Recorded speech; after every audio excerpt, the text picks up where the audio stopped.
GDP 12% উন্নীত করার মধ্য দিয়ে উন্নত, সমৃদ্ধ, মর্যাদা সম্পন্ন নতুন বন্দোবস্তের বাংলাদেশ গড়ার প্রতিশ্রুতি দিয়ে নির্বাচনী ইশতেহার প্রকাশ করেছে জাতীয় নাগরিক পার্টি এনসিপি। জুলাই সনদ আর বিচার নিশ্চিত করার পাশাপাশি ধর্মবিদ্বেষ, সাম্প্রদায়িকতার বিরুদ্ধে অঙ্গীকার রয়েছে ইশতেহারে। মন্ত্রী, জনপ্রতিনিধি আর আমলাদের বাৎসরিক সম্পদের হিসেব দেওয়া সহ এনআইডির মাধ্যমে সকল সুবিধা দেওয়ার কথা রয়েছে এই ইশতেহারে। রিপোর্ট করছেন রকুনুজ্জামান। নেতৃত্বাধীন 11 দলীয় জোটের অন্যতম শরিক নতুন রাজনৈতিক দল এনসিপি 36 দফা নির্বাচনী ইশতেহার ঘোষণা করেছে। শুক্রবার রাজধানীর একটি হোটেলে দলের আহ্বায়ক নাহিদ ইসলামের নেতৃত্বে কেন্দ্রীয় নেতৃবৃন্দ নির্বাচনী ইশতেহার ঘোষণা করেন। আমরা দায়িত্বশীল ভূমিকা পালন করব।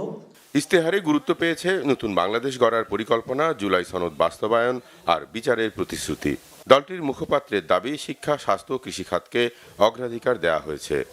12টি অধ্যায়ের 36 দফার অগ্রাধিকার বাস্তবতা বিবেচনায় নিয়ে নির্ধারিত হয়েছে। এনসিপি এবং সেই ঐক্য ক্ষমতায় গেলে আইন, নীতি ও প্রশাসনিক সংস্কারের মাধ্যমে এই অঙ্গীকার বাস্তবায়নে আমরা দায়িত্বশীল ভূমিকা পালন করব। নাহিদ ইসলামের দাবি, ইশতেহারে গুরুত্ব পাচ্ছে সুশাসন, সংস্কার ও সার্বভৌমত্ব। বিএনপির বিভিন্ন সেবা কার্ডের বিপরীতে বিকল্প ভাবনার কথাও তুলে ধরে।